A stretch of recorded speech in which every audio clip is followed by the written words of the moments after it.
It's such a pleasure to be here for the first time in Rio. We have been showing Coded Bias all around the world, and this is our first time showing it in a local language in Brazilian Portuguese. Alô, alô a todos vocês. Desculpa a demora, a gente estava fazendo algumas photoshoots ali do lado de fora. E eu estou muito animado de estar aqui no Brasil pela primeira vez. A gente vai assistir ou estrear o nosso filme. Isso é a primeira vez que vai ser lançado em língua estrangeira.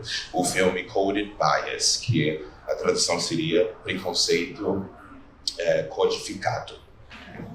And so what you're about to see is my journey as a student and how my organization, the Algorithmic Justice League, began. This film premiered at Sundance and it was available on Netflix to 100 million people for about 4 years until this April. So this is really the only way to see the film now until we have it distributed again on another streaming platform.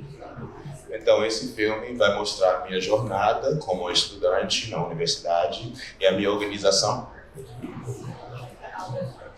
The Algorithmic Justice League, que seria a Liga de Justiça Algorítmica. E esse filme vai ser a primeira vez que vocês vão assistir desde abril, que a gente lançou esse filme 4 anos atrás, no Sundance, o Festival de Cinema, lá em Sundance. E vocês vão poder assistir o filme agora, hoje. Okay, so without further ado, let's get the film started. Antes de que mais nada, vamos começar com o filme.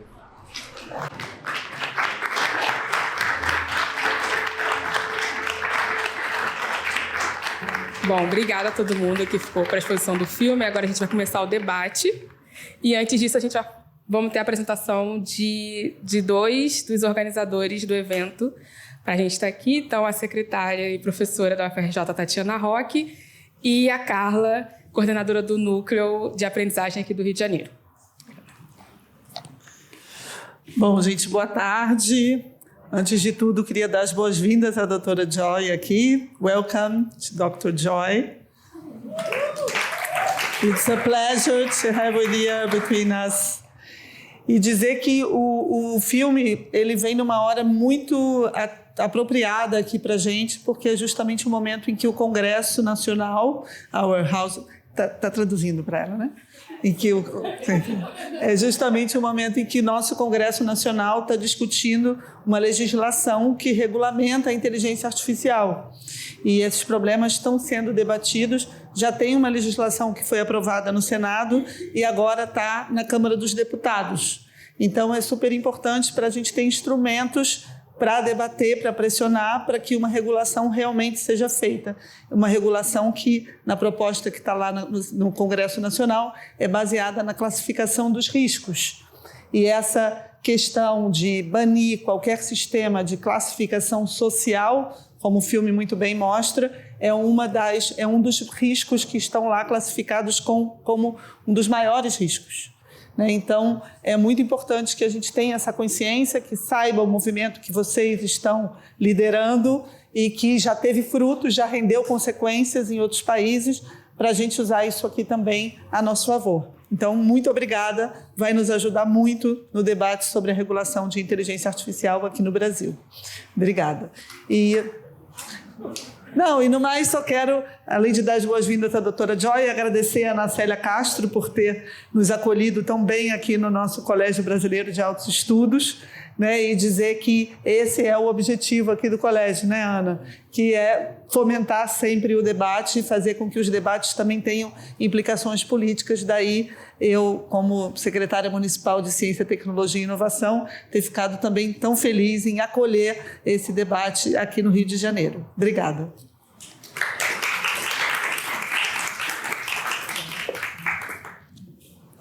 Muito boa tarde, pessoal. Eu me chamo Carla. Doutora Joy, uma alegria estar com você nessa tarde. Antes de qualquer coisa, eu quero agradecer a todos os nossos parceiros, a Secretaria Municipal de Ciência e Tecnologia, o Colégio Brasileiro de Altos Estudos, a Universidade de Oxford, o Instituto da Hora e o MIT Media Lab.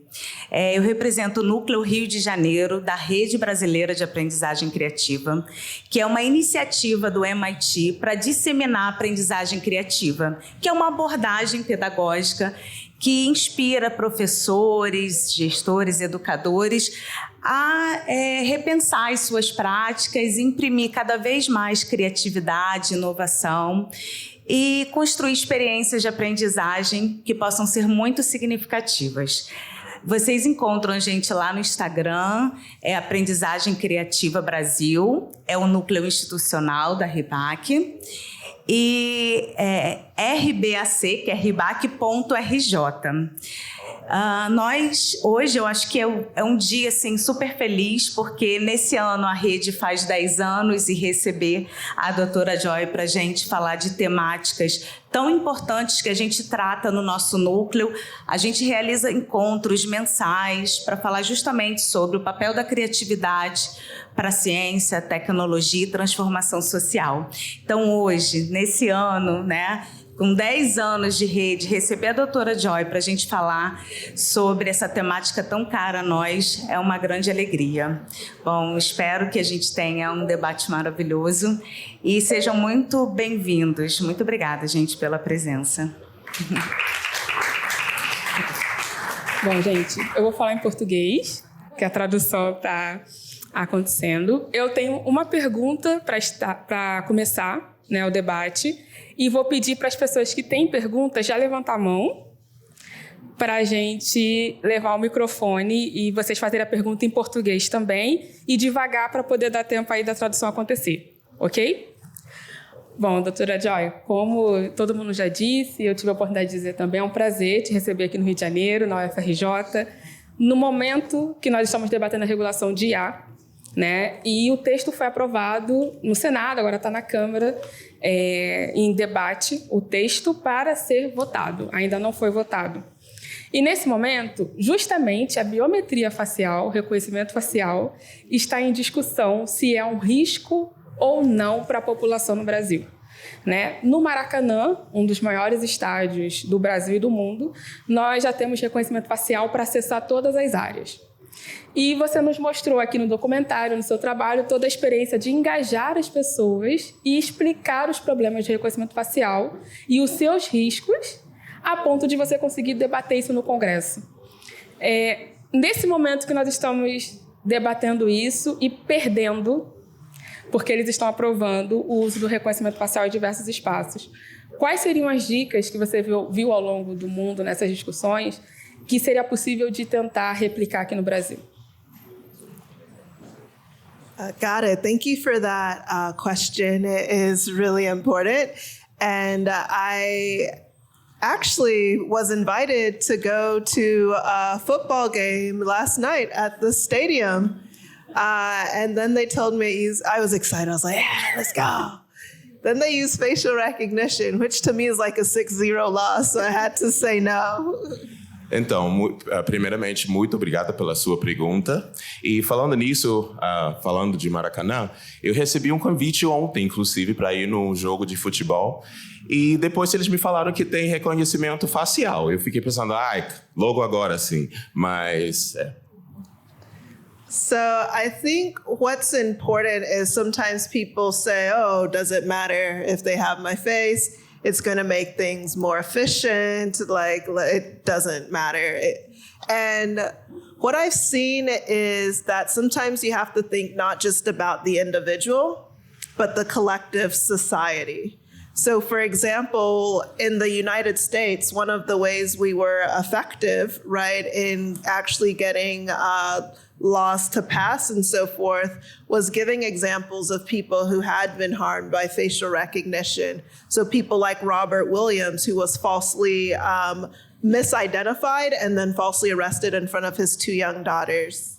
Robert Williams. Robert Williams. Então, quando pensamos sobre a questão de reconhecimento facial, às vezes as pessoas acham, não é muito importante, todo mundo tem rosto. Mas por que é importante? Talvez no nível individual não, mas no nível coletivo sim. E nos Estados Unidos, a gente tem fornecido alguns casos de pessoas que sofreram danos por causa disso. E uma dessas pessoas nos Estados Unidos foram Robert Williams, que ele sofreu uma injustiça, inclusive na frente dos próprios filhos. So the case of Robert Williams is an example of what happens when the technology goes wrong, when you have misidentification. So some people say, okay, well, the systems are going to get better. It's going to be more accurate. And as I shared in the film, accurate systems can be abused. So one of the reasons I didn't want to go to the football stadium, right, is the face image that's taken there doesn't just stay at the stadium, right? So now you have a biometric data that's really valuable. And this data, it can be used by companies.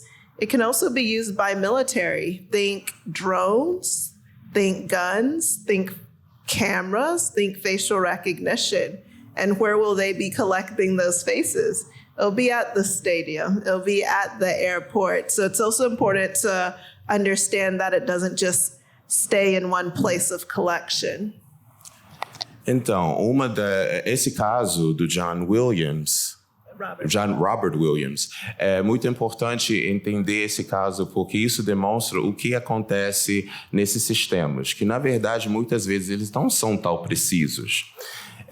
E isso é uma lógica que o sistema fala sobre esses sistemas, que eles melhoram, eles ficam cada vez precisos. Isso não é necessariamente a verdade. E uma das razões porque eu não queria ir ontem no Maracanã é justamente por causa desse reconhecimento facial. Porque não é somente uma questão que eles gravam os nossos rostos e tal, não. Mas o que acontece com esses dados? São as empresas, o próprio militar, que pode obter esses dados, eles podem usar para construir drones e outras armas e ferramentas, tanto dos estados quanto de outros órgãos do governo. The other thing that I think is so important is that people have a choice. Maybe you want to use your face. You think it's convenient. Maybe you don't. So with the example with the football stadium, there was no choice. There was no alternative. So now I start thinking about people where you might have a scar on your face. Something can happen. In fact, sometimes if women wear a lot of makeup at airports, so you're trying to contour your face, right? It's not going to recognize you. You might not recognize you, right? You know, so the whole thing. So I think it's truly important that there are alternatives, because let's say the system goes down. Right? What do you do if all you can do is just show up with your face? Let's say you're misidentified, or they can't match you, or they match you with the wrong person. Then what happens as well? So I think in implementing a system, you can't just rely on one mode. E é muito importante pensar também que esses sistemas não são... Quando tem esse reconhecimento facial, é importante perceber que temos uma escolha, devemos ter uma escolha de optar se queremos ou não usar. Isso é o sistema democrático. E quando vamos para o aeroporto, às vezes a gente usa maquiagem ou tem alguma coisa no rosto, uma cicatriz, e isso faz com que é mais difícil de nos reconhecer, ou a própria tecnologia fazer o reconhecimento facial. Então, justamente por causa disso, temos que entender que nem sempre essa tecnologia funciona de uma forma 100%. E esse caso do Maracanã também é a mesma coisa. Deveríamos ter a escolha de obter se queremos ou não usar essa. E, às vezes, o próprio sistema também falha. Isso é uma outra coisa que acontece. Às vezes, o sistema não está funcionando e devemos ter a opção de ter outras formas de usar na nossa sociedade. So I think it's really important to push for it in this fight, not just thinking about facial recognition technologies, but other ways AI can be used, that you always have a right to opt out. Just not the default, and that also there are alternatives as well. Então, é super importante de fomentar, promover essa luta, e não somente sobre o reconhecimento facial, mas também o próprio uso também da inteligência artificial. Can you remember the last part? It's important to always have the right to opt out and to have meaningful alternatives.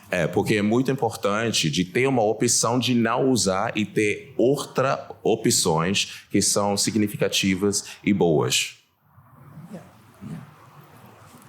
Então, Gisele, quer vir até aqui para fazer a pergunta? What?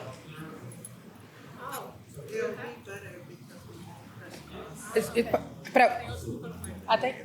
Ok.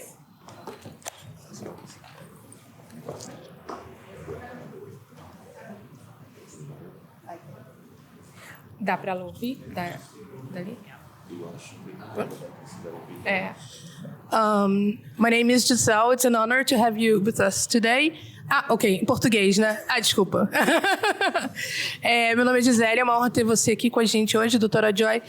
Eu queria trazer uma nova preocupação, que é o perfilamento de crianças, os brinquedos que estão chegando com inteligência artificial, computer vision, e muitos deles sem telas, o que dá uma falsa impressão de segurança.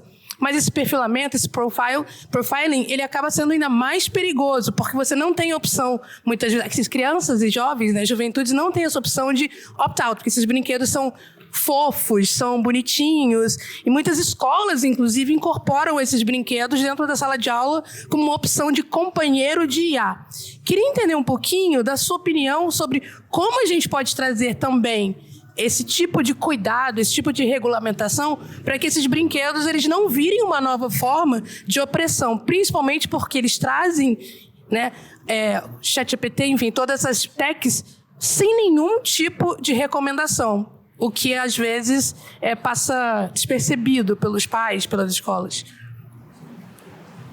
No, that's a great question in terms of how AI systems can be introduced in so-called cute ways, right? You might have a robotic dog dancing around or even robotic teddy bear and that kind of thing. I recently just returned from the Vatican. There was a convening about the dignity of the child. I had an opportunity to present our new Pope, Pope Leo XIV, with Unmasking AI. And I met Megan Garcia, a mother of a child who actually, unfortunately, took their life after interacting with chatbots. So I'll say a bit more about that, but I think, one, there can be very grave consequences when children are interacting with certain types of AI systems.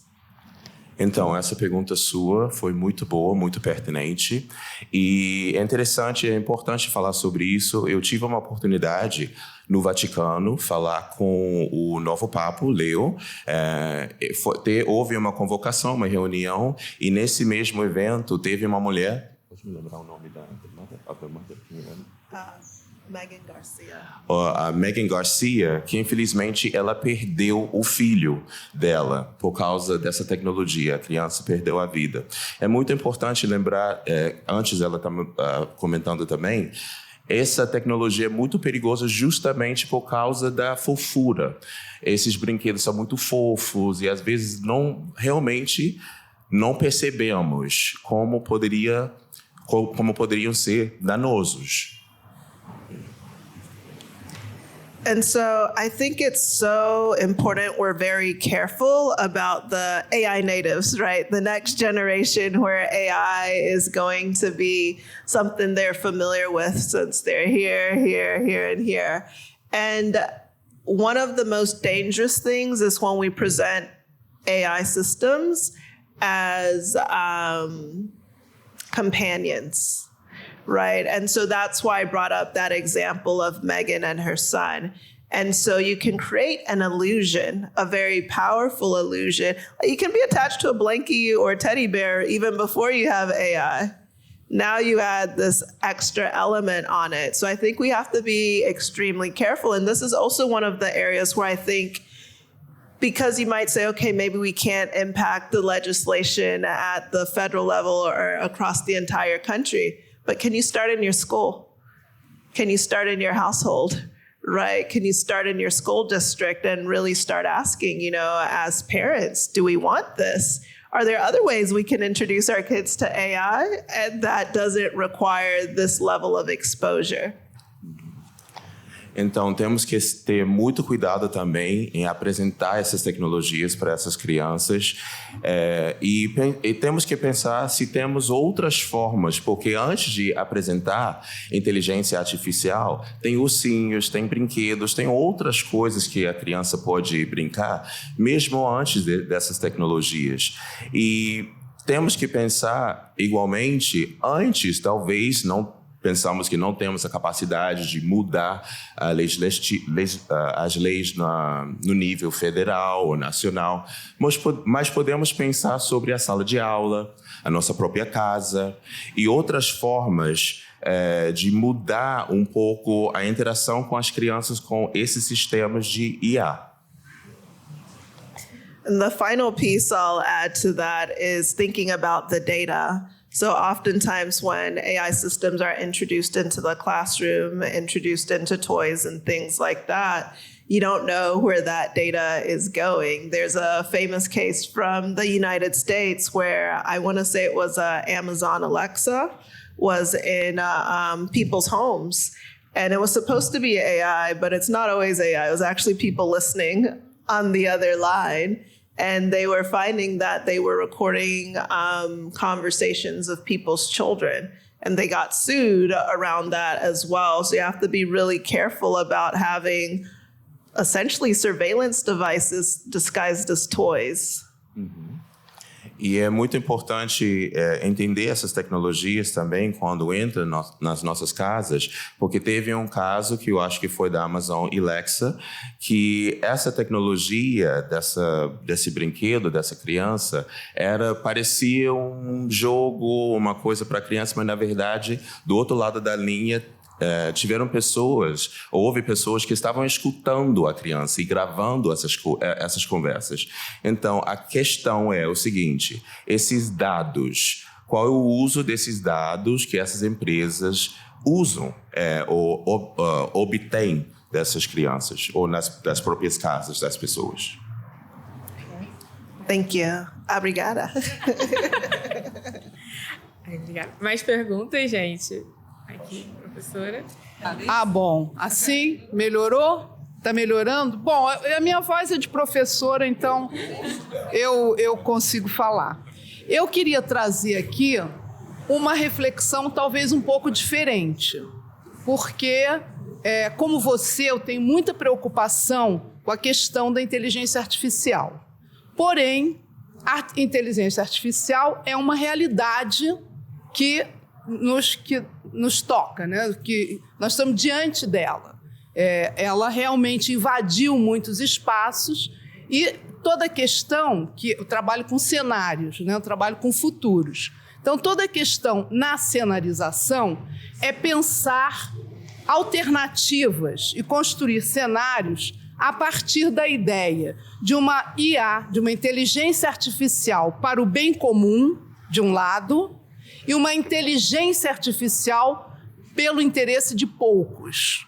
Então, eu colocaria essa diversidade, ou seja, regulação para garantir uma inteligência artificial do interesse de todos e, por outro lado, prevenir que essa inteligência artificial para o interesse de poucos seja regulada e evitada.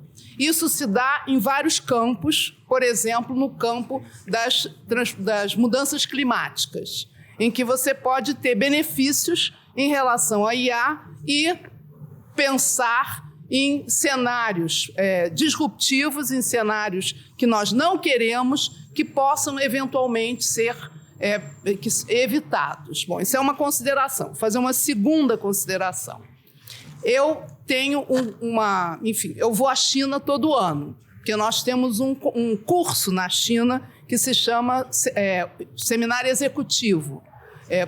E é uma coisa muito interessante na Universidade de Tsinghua. Este ano, em setembro, nós visitamos uma empresa que era, conhecimento facial é em toda parte. E ninguém sequer contesta que exista o reconhecimento facial, porque, em princípio, ele está tratando de prevenir abusos, crimes, enfim, tem uma função em relação a prevenir ações deletérias que a sociedade chinesa aceita. Então, eu visitei uma empresa que, curiosamente, vendia aparatos para aqueles que conseguiam evitar o reconhecimento facial.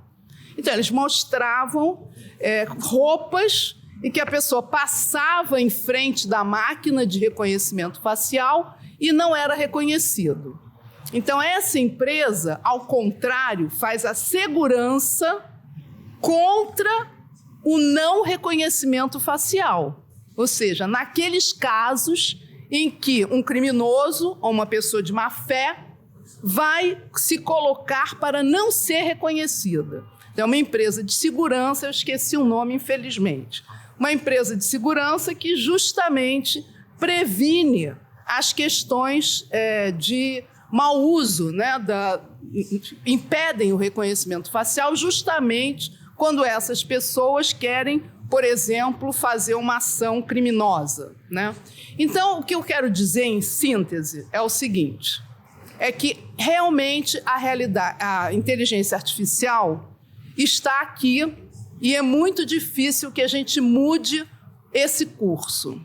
Então, o que nos toca a nós, pessoas do bem, que queremos realmente evitar um mau uso da inteligência artificial ou uma inteligência artificial que esteja no interesse de poucos, e sim tentar aproveitar as possibilidades de inteligência artificial que sejam boas, que sejam do bem comum, a ideia do bem comum, né? Então, acho que já vou terminar, já terminei. Eu queria fazer essas duas considerações e que eu acho que isso é importante ter em conta no debate. A controvérsia, né? Só a última frase, a controvérsia é um bem fundamental para avançar o conhecimento. Então, eu acho que a questão da controvérsia é muito relevante.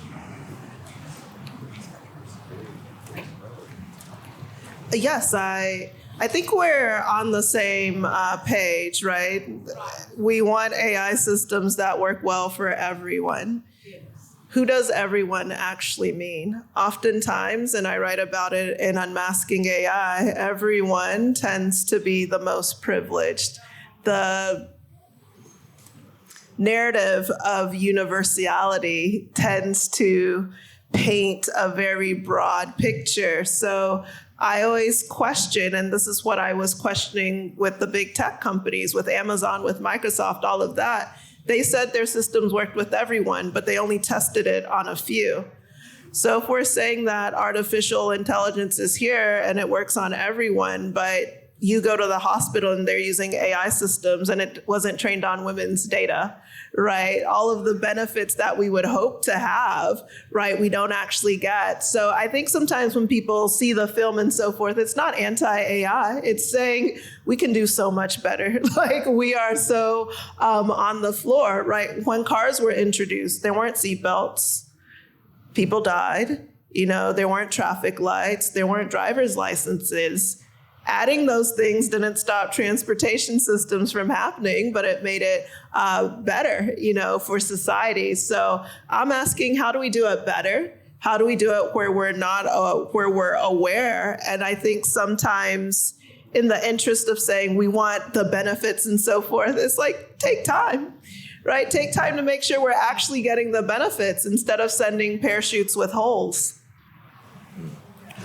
Então, Eu acho que estamos na mesma página, nós entendemos.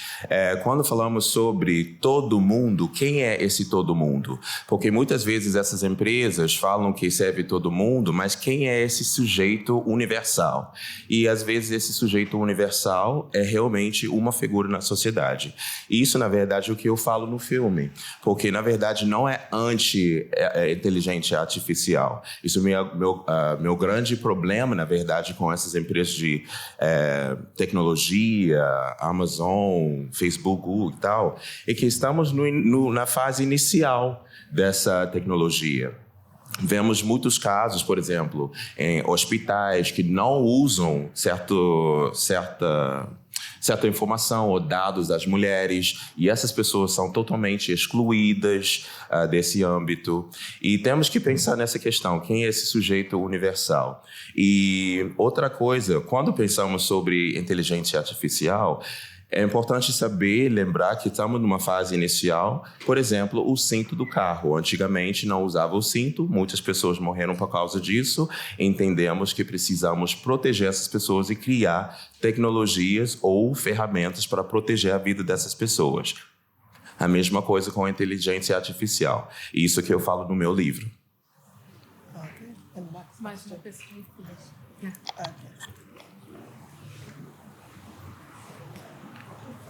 Boa tarde, todas, todos e todos. Doutora Joy, boa tarde, muito bom te conhecer. Meu nome é Isabel, eu estou aqui representando o Conselho Nacional de Direitos Humanos do Governo Federal. Tá dando para ouvir? Tá dando para ouvir? Estou representando o Conselho Nacional de Direitos Humanos do Governo Federal por meio da Comissão de Comunicação e Liberdade de Expressão. E eu vim aqui lhe entregar uma das resoluções. A comissão tem trabalhado muito para que consigamos recomendar ao governo federal a proibição do uso dessas armas, né? Porque a inteligência artificial no reconhecimento facial no Rio de Janeiro, que é super violento. Eu moro num bairro que teve uma matança há pouco tempo, da Penha.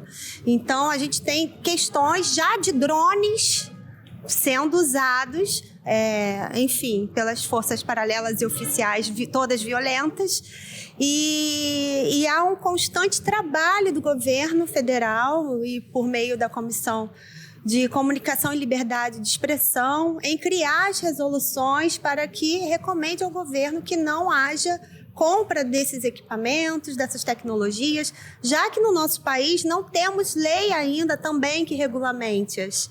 Não temos.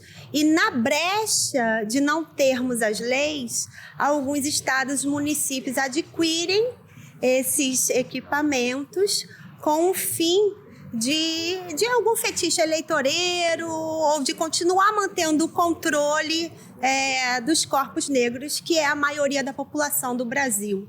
Então, é muito bom que a gente lembre que as controvérsias muitas vezes caem em cima da vida das mulheres, das pessoas negras, né? Então, venho aqui te entregar essa resolução, muito feliz de estar aqui te ouvindo pessoalmente e fazendo essas pontes para que a gente consiga conversar cada vez mais dentro da sua pesquisa, com os pesquisadores brasileiros, sobre como a gente transformar as tecnologias digitais de forma justas para todos, principalmente para as pessoas que sofrem mais com isso, que são as pessoas negras, são as pessoas indígenas, são as pessoas trans. Então, entrego aqui em suas mãos, em nome da comissão, a resolução para a gente continuar conversando. Muito obrigada. Thank you. Now, this is wonderful. I have some reading for the airplane, which I'm going to have to read for. Yes. Isso é maravilhoso, eu amei isso. Agora eu tenho uma leitura para ler no aeroporto, no voo. One more question. Gente, só mais uma pergunta. Ela precisa ser breve, porque ela precisa ir embora, pegar um voo. Sim, bem... Isso. Obrigada, boa tarde. Você mencionou que muitas vezes essas tecnologias, né, elas não são apuradas no que elas fazem, né, porque faltam dados, né? Você citou, por exemplo, o caso das mulheres nos hospitais, né, que são tecnologias treinadas em dados femininos, né? E aí me vem a dúvida com relação a esses aplicativos de controle de ciclo menstrual e fertilidade, né, que estão sendo muito popularizados, muitas vezes em substituição a cuidados médicos, né, porque as pessoas não conseguem acessar o sistema de saúde ou por outras razões religiosas, políticas, as pessoas não acessam os cuidados de saúde, né? E existe uma coleta massiva desses dados, né? E muitas vezes a gente sabe de casos, eu acho que eu vi alguma coisa a respeito do uso desses dados pela polícia, pelos Estados Unidos, né? Em casos de mulheres que foram com uma notificação, né, e um risco em relação a aborto, né, por conta dos dados que são usados nesses aplicativos. Eu gostaria de saber qual o seu posicionamento, né, até porque um dos discursos usados por essas empresas de fintech, né, é justamente assim, contribua com seus dados para que a gente possa avançar com a ciência em prol das mulheres. Obrigada. Yes, who benefits from data is such an important question. And so when we're talking about auditing data sets, I think it's really important for any kind of tool you're using to know what went into it in the first place. So some will say data nutrition labels and so forth.